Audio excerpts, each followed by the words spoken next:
Last संप्रदाय लिख लो, मानवतावाद।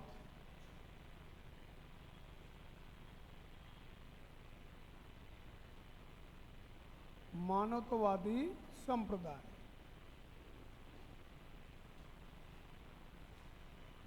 मानवतावादी संप्रदाय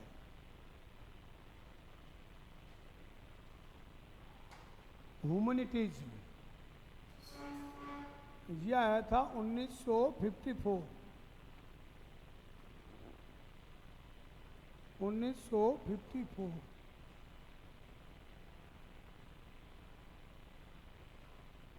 इसका जन्मदाता है अब्राहम मैस्लो।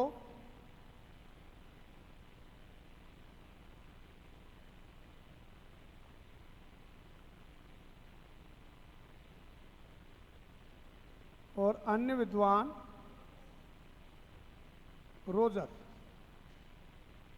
रोजर्स या रोजर।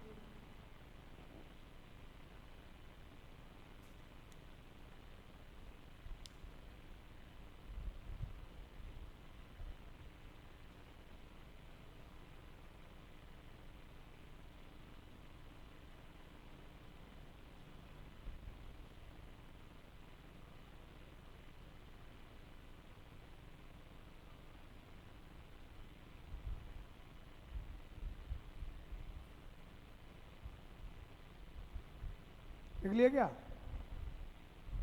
अब तो मानवतावाद। मनोविज्ञान में 3 आंदोलन हुए। मनोविज्ञान में 3 आंदोलन हुए ना। 3 आंदोलन या 3 बल।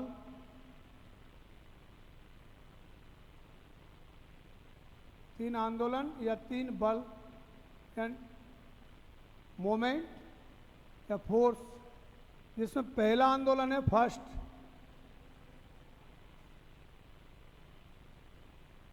फोर्स या फर्स्ट मूवमेंट।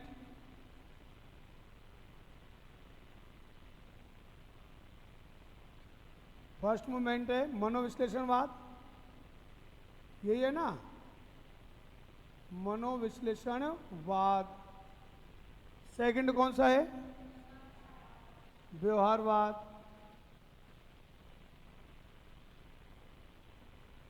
और थर्ड है मानवतावाद।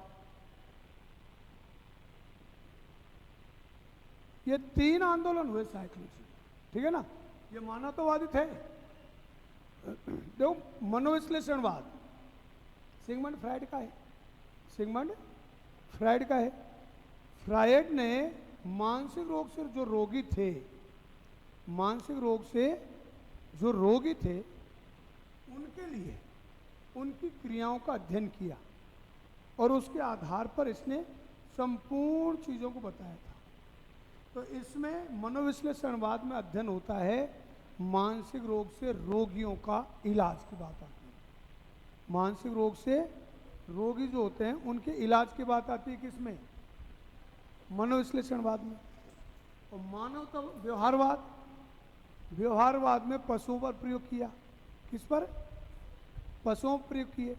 पशुओं पर प्रयोग किए और इन्होंने जो पशुओं प्रयोग किए प्रयोगशाला में तो नियंत्रित प्रतिक्रियाएं हैं, नियंत्रित परिस्थितियां होती हैं। भाई प्रयोगशाला में अब मान लीजिए आप यहाँ बैठे हो, यहाँ तो आपकी जो क्रियाएं हैं वो नियंत्रित हैं।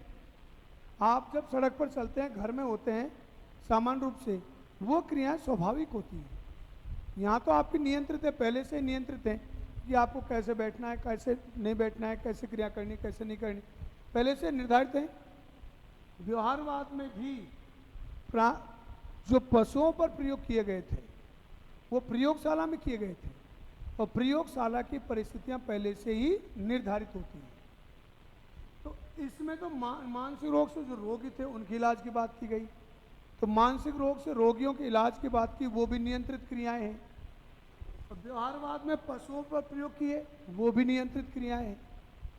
तो फिर व्यवहारवादियों ने कहा कि भाई जब ये नियंत्रित क्रियाओं का अध्ययन हो रहा है तो यहाँ जो प्राणी की स्वतंत्र क्रियाएं होती हैं, जो स्वाभाविक क्रियाएं होती हैं, प्राकृतिक क्रियाएं होती हैं, उनका वर्णन किसमें होगा? भाई प्राणी में ये तो है नहीं सब नियंत्रित क्रियाएं, उन्हीं वही करी क्रियाएं करता है। प्राणी में परोपकार, सहयोग, सहानुभूति, जियो, जीने दो, सत्यम, शिवम, सुंदरम जैसे मानवीय मूल्य होते हैं। और इन मानवीय मूल्यों के कारण व्यक्ति क्रियाएं करता है। उनका अध्ययन किसमें होगा? मनोविश्लेषणवाद तो मानसिक रूप से रोगियों के इलाज की बात करता है, उसमें मानसिक रोग से रोगी हैं उनका नियंत्रित क्रियाएं हैं। व्यवहारवाद में पशुओं प्रयोग किए हैं, तो प्रयोगशाला में तो नियंत्रित क्रियाएं होंगी, कि प्रयोगशाला में नियंत्रित क्रियाएं होंगी। फिर जो ये मानव की परोपकार है, सहयोग है, सहानुभूति है, ये मानवीय जो क्रियाएं हैं ये स्वतंत्र क्रियाएं कहलाती हैं, वातावरणीय क्रियाएं कहलाती हैं, जो बालक में, व्यक्ति में जन्मजात होती हैं। इन क्रियाओं का अध्ययन हम कहाँ करेंगे? इन क्रियाओं का अध्ययन होना चाहिए मानवतावाद। तो मानवतावाद का जन्म इन दोनों के विरोध में हुआ।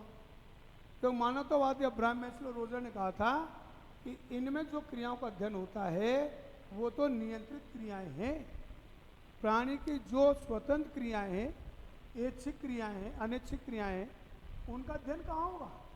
वातावरणीय क्रियाएं, उनका अध्ययन कहाँ होगा?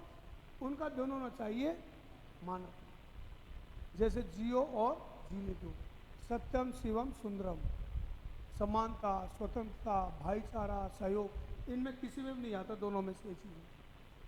भाई मानवतावाद में, वो व्यवहारवाद में मानवीय क्रियाएं, शारीरिक क्रियाओं को वर्णन आता है, उसमें कभी नहीं कहा मानव जो है सहयोग करेगा, सहानुभूति रखेगा, प्रेम करेगा, ऐसा कुछ नहीं कहा।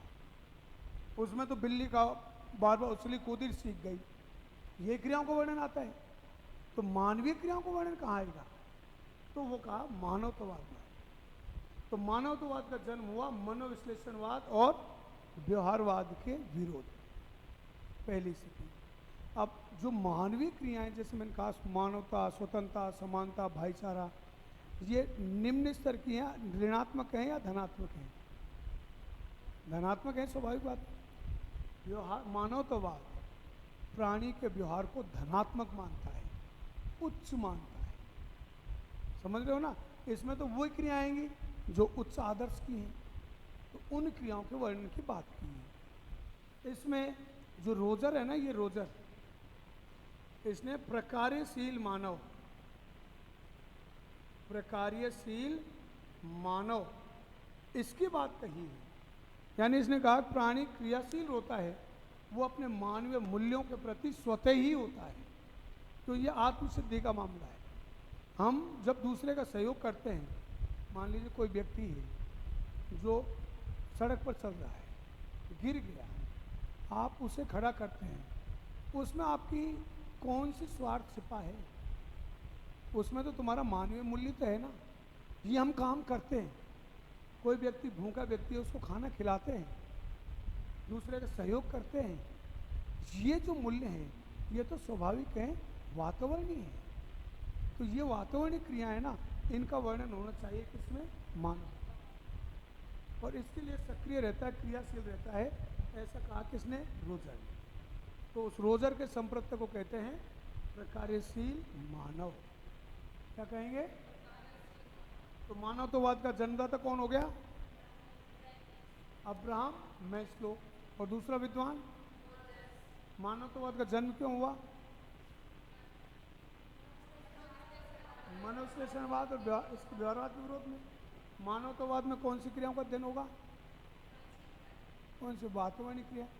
वातावरणीय क्रियाएं स्वतंत्र क्रियाएं तो है ना भाई, स्वतंत्र क्रियाएं तो हैं, आप चाहें तो करें, चाहें तो नहीं करें, लेकिन ये मानवीय मूल्य हैं, इनको हम करते हैं। तो स्वतंत्र क्रियाएं वातावरणीय क्रियाएं हैं, इनके लिए व्यक्ति क्रियाशील रहेगा, कार्य करेगा, इनके लिए कार्य करेगा ना। तो ये मानवीय मूल्यों का अध्ययन किस में होना चाहिए भाई? नाम साफ कह रहा है, मानवतावाद कह रहा है ना, तो मानवीय मूल्य तो आएंगे इसमें भाई, इसमें तो मानवीय मूल्य आएंगे। तो प्राणी का हम व्यवहार तो करते हैं, वो मानवीय मूल्यों के आधार पर करते हैं, तो वो वातावरणीय क्रिया है, उनका अध्ययन होना चाहिए मानवतावाद। ठीक है, लिखो।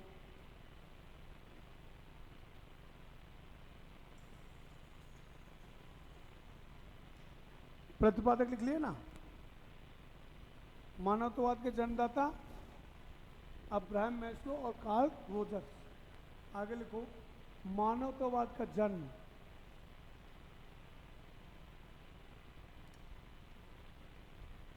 मानवतावाद का जन्म, मनोविश्लेषणवाद, मानवतावाद का जन्म, मनोविश्लेषणवाद तथा व्यवहारवाद।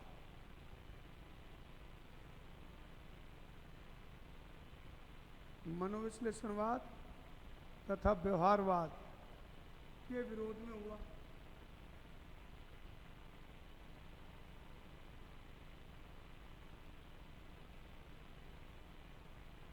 के विरोध में हुआ, विरोध में हुआ, विरोध।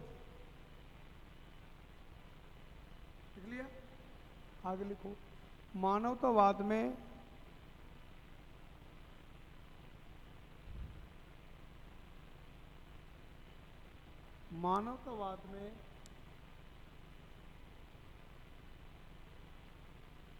प्राणी की वातावरणीय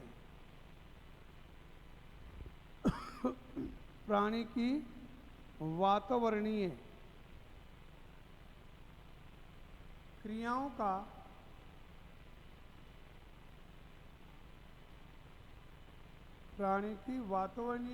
का वर्णन आता है।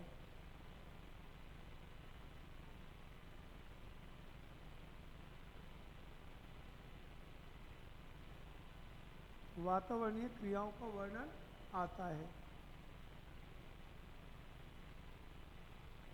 लिख लिया ना? आगे लिखो। मानवतावाद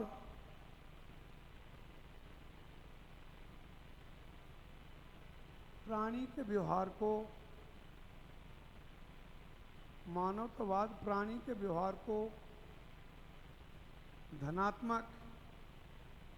धनात्मक पॉजिटिव, धनात्मक तथा उच्च मानता है।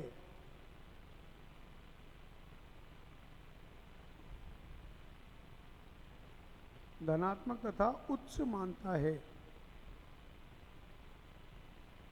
देख लिया? इसमें मानवीय मूल्यों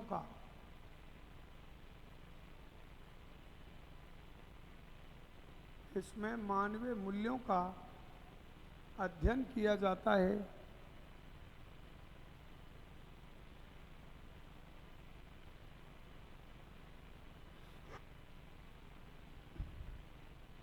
इसमें मानवीय मूल्यों का अध्ययन किया जाता है।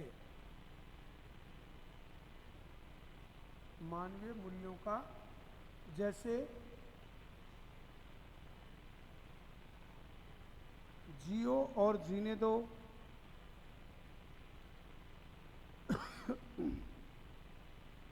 जियो और जीने दो, सत्यम शिवम सुंदरम,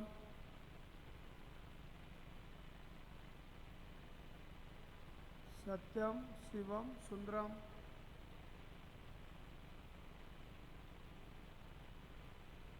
स्वतंत्रता, समानता, भाईचारा,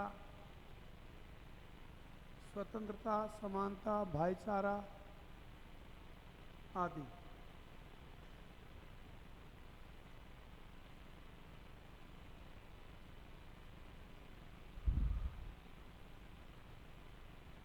ठीक है? आगे लिखो। रोजर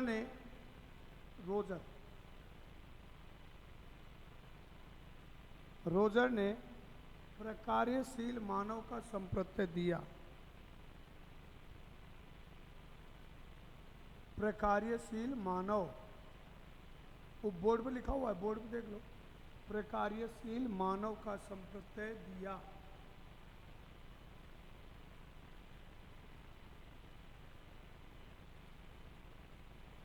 प्रकार्यशील मानव का संप्रत्यय। प्रकार्यशील मानव का मतलब मानव मानवीय मूल्यों के लिए सक्रिय रहता है। मानवीय मूल्यों के लिए सक्रिय रहता है, सामान्य सी स्थिति। प्रकार्यशील मानव का मतलब ये होता है, अपन एक नॉर्मल समझ लें, एक रोजर ये कहता है कि प्राणी जो क्रिया करता है ना, वो मानवीय मूल्यों के लिए करता है। हम जो काम करते हैं, अब तुम सुबह खाना बना के आए घर वालों को, क्यों बना के आए भाई? मानवीय मूल्य है, अरे भाई भूखे नहीं मरे, बच्चों के लिए बना के आए। अब नहीं बना के आते तो बना रहे खा ले, एक समान सी स्थिति है ना, बना के खा ले। लेकिन ऐसा नहीं करते, अपने बड़े बूढ़ों की अपन सेवा करते हैं, आप सेवा करते हैं, इसलिए मानवीय मूल्य थे। फिर मानवीय मूल्य, आप सीट पर मान लीजिए बैठे हैं, कोई व्यक्ति आपने देखा कि अपाहिज व्यक्ति है, उसको आप सीट दे देते हैं, किस आधार पर? मानवीय मूल्य थे। तो इनका वर्णन होना चाहिए मानव का।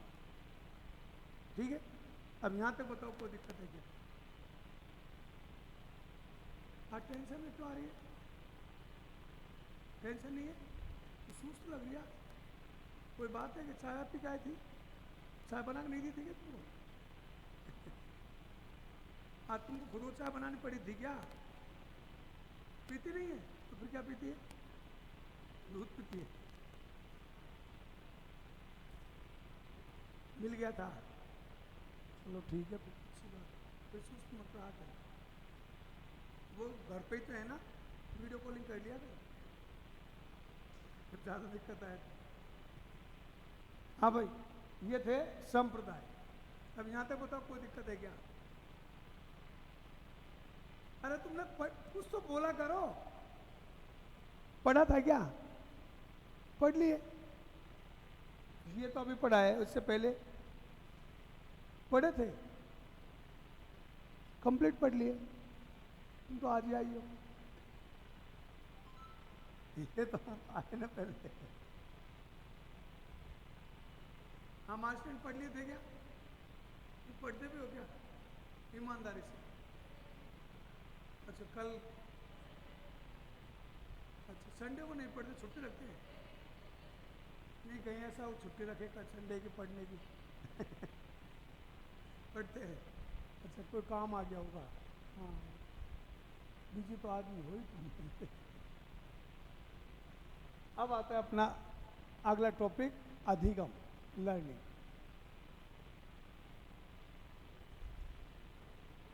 अधिगम, सीखना।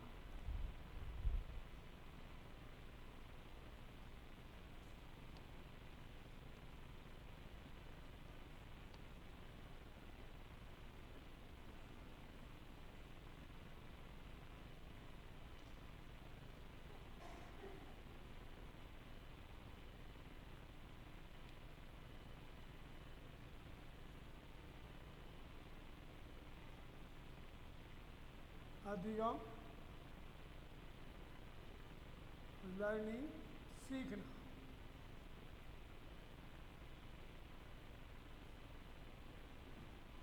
अधिगम, अब तो इसमें अधिगम किसे अपन कहें? अनुभव तथा अभ्यास। अनुभव तथा अभ्यास के माध्यम से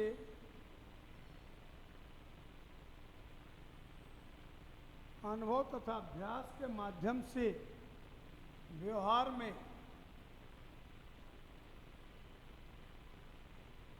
आया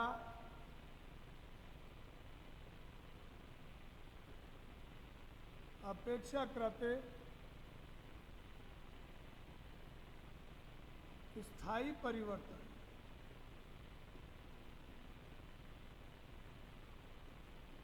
ही अधिगम है।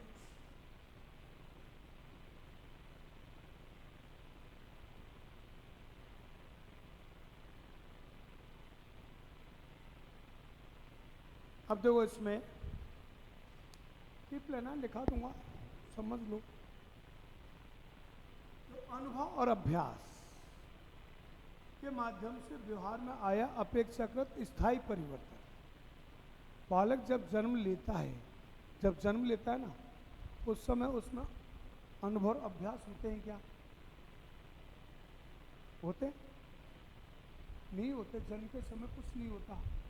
जन्म के समय तो सहज प्रतिवर्ष, सहज क्रियाएं, जैविक क्रियाएं ये पाई जाती हैं, मूल प्रवृत्तियां ये पाई जाती हैं। बाकी अनुभव अभ्यास किसी प्रकार का नहीं होता, कोई नहीं होता। तो अनुभव अभ्यास ये आएंगे कब? जन्म के बाद, जन्म के बाद आएंगे, जन्म के बाद आएंगे तो इनसे ही तो व्यवहार में परिवर्तन हो रहा है, व्यवहार में परिवर्तन हो रहा है। तो इसका मतलब अधिगम जन्म के बाद आता है, अधिगम जन्म के बाद आता है। अब देखो जैसे बालक ने जन्म लिया, अपन उदाहरण देखें, जैसे बालक ने जन्म लिया, जन्म लेते ही सबसे पहली क्रिया क्या करता है? रोता है सबसे पहले। जैसे रोया, भाई रोया, रोते ही माँ क्या करती है? भाई बालक रोएगा तो माँ क्या करेगी? अरे दूध पिलाएगी, सीधी सी कहानी है। सुन ले मास्टर, सुन ले, रोते क्या करेगी माँ? तो और मैं क्या पूछ रहा हूं, कब बताया? ओहो, दूध, दूध दे दिया, उसके बाद फिर रोया, फिर उसे दूध मिल गया, फिर रोया, फिर उसे दूध मिल गया। तो उसे अनुभव हुआ, अनुभव हुआ कि रोना तो अच्छी चीज है, भाई रोना तो अच्छी चीज है, जिससे दूध मिले, इससे ज्यादा और क्या होगा? तो रोना जन्मजात था, तो रोना अधिगम नहीं है, लेकिन वो सीखा कि रोने से तो अच्छा कार्य होता है, दूध मिलता है। अब उसे जब भी भूख लगे रोना शुरू कर देता है, जब भी भूख लगे रोना शुरू कर देता है। रोना सहज प्रतिवर्त है, लेकिन उसको व्यवहार में अपना लिया धीरे धीरे।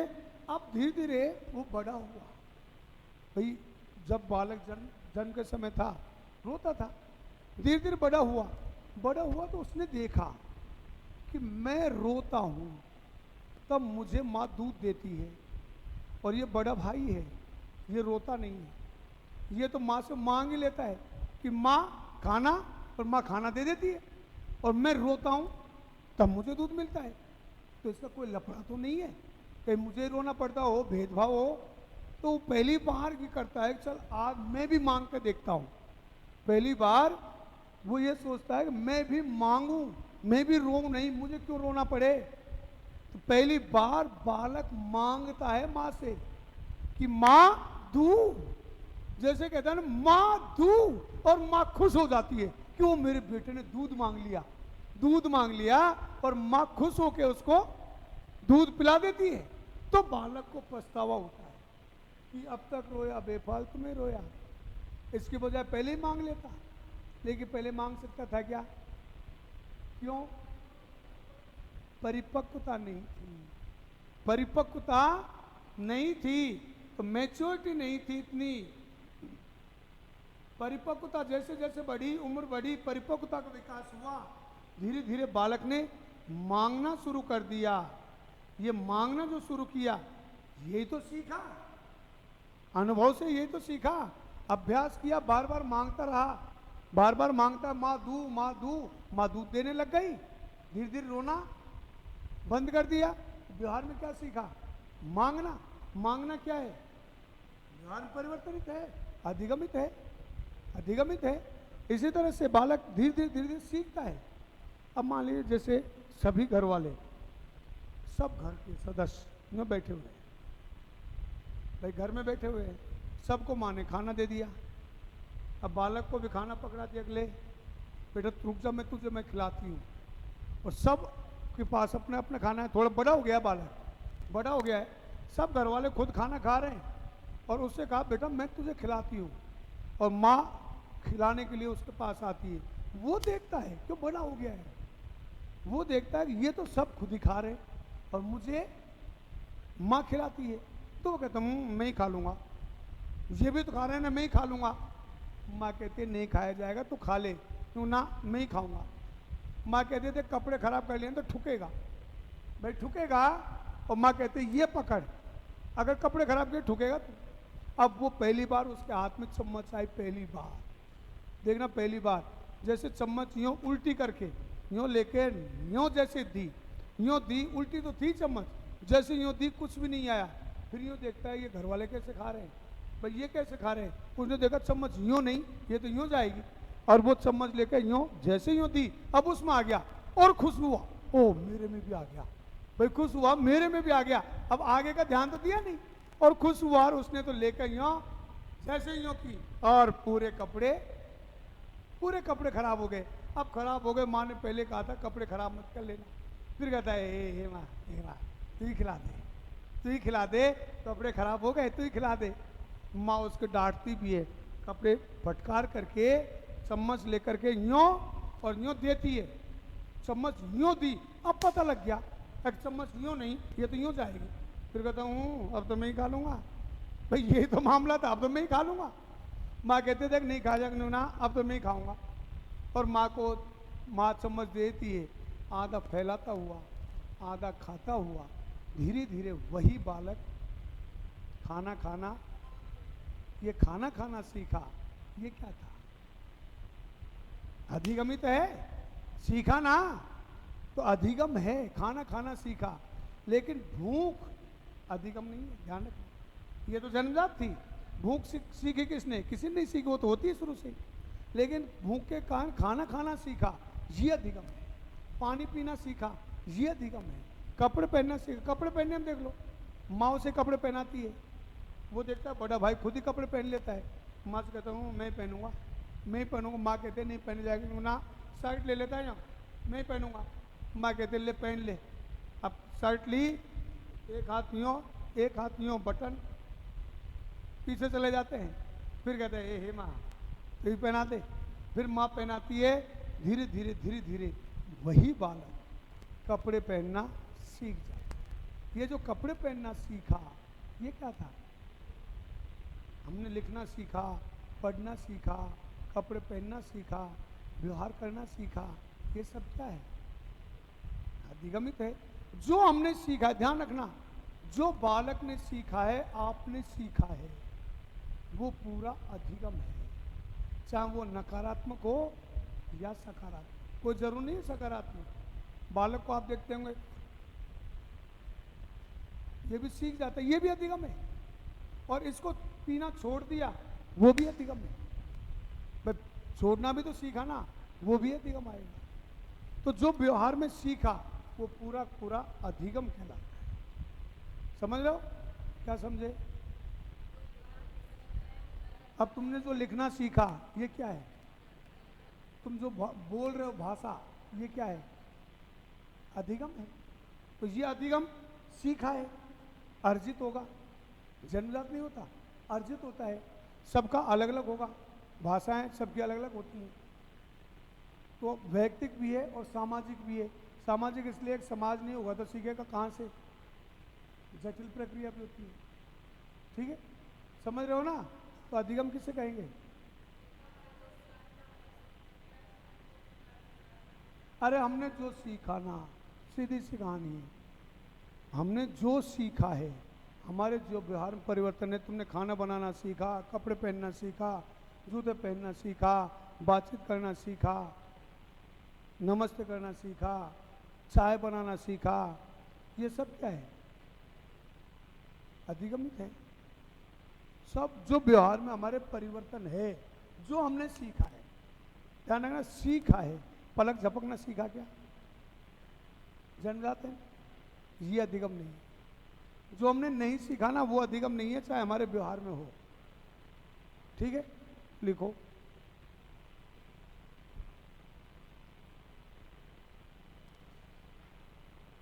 अनुभव तथा अभ्यास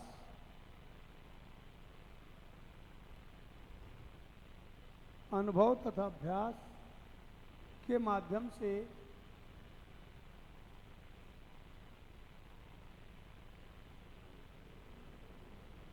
अनुभव तथा अभ्यास के माध्यम से व्यवहार में आया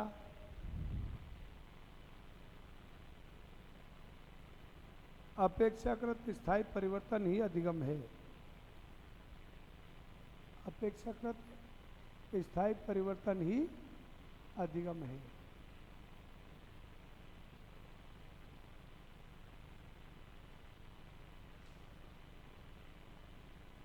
बालक जब जन्म लेता है,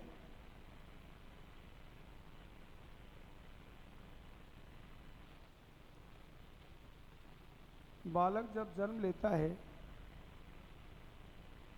उस समय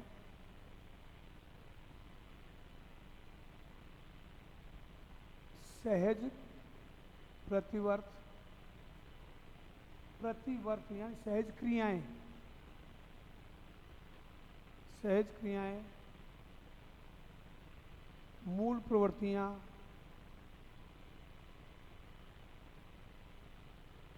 जैविक क्रियाएं,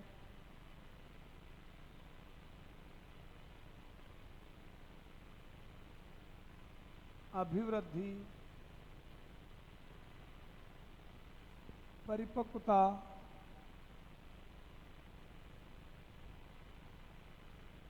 आदि होती हैं, आदि होती हैं, आदि होती हैं,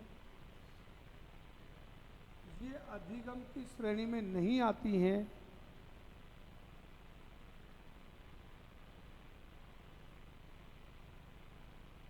ये अधिगम की श्रेणी में नहीं आती हैं,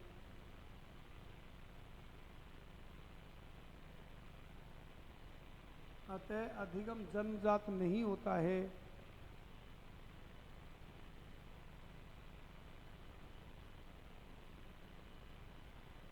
अतः अधिगम जन्मजात नहीं होता है,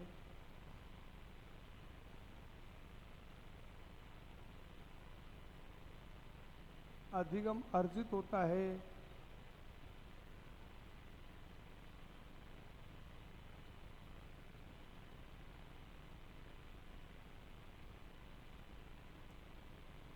अधिगम अर्जित होता है। जैसे जैसे जैसे जैसे उम्र बढ़ती है,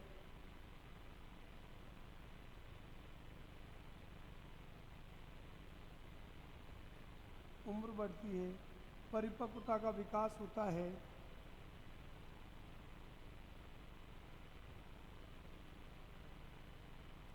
परिपक्वता का विकास होता है, चेतना शक्ति का विकास होता है,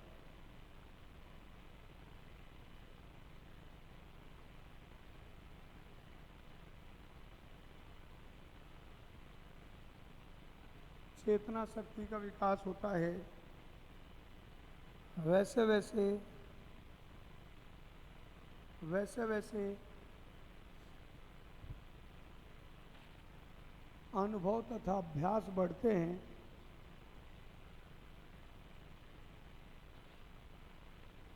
वैसे वैसे अनुभव तथा अभ्यास बढ़ते हैं,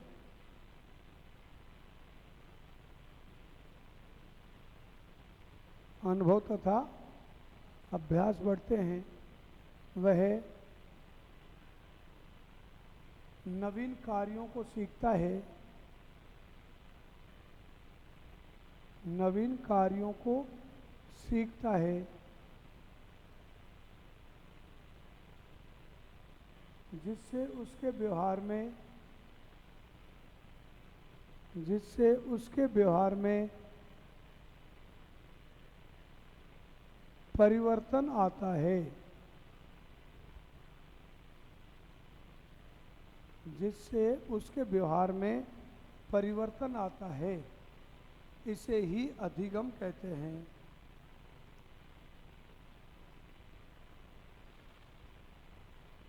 इसे ही अधिगम कहते हैं। जैसे कपड़े पहनना, जूते पहनना,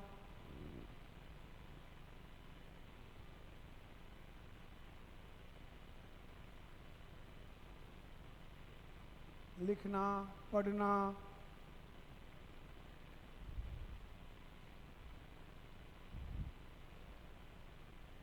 नमस्ते करना,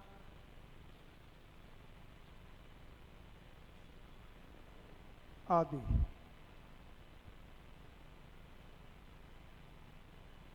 अब बताओ यहाँ तक कोई दिक्कत है क्या? अधिगम हम किसको कहेंगे? जो हमने सीखा है ना वो सब अधिगम, ठीक है ना? जो हमने सीखा वो अधिगम है, जो नहीं सीखा वो अधिगम नहीं है।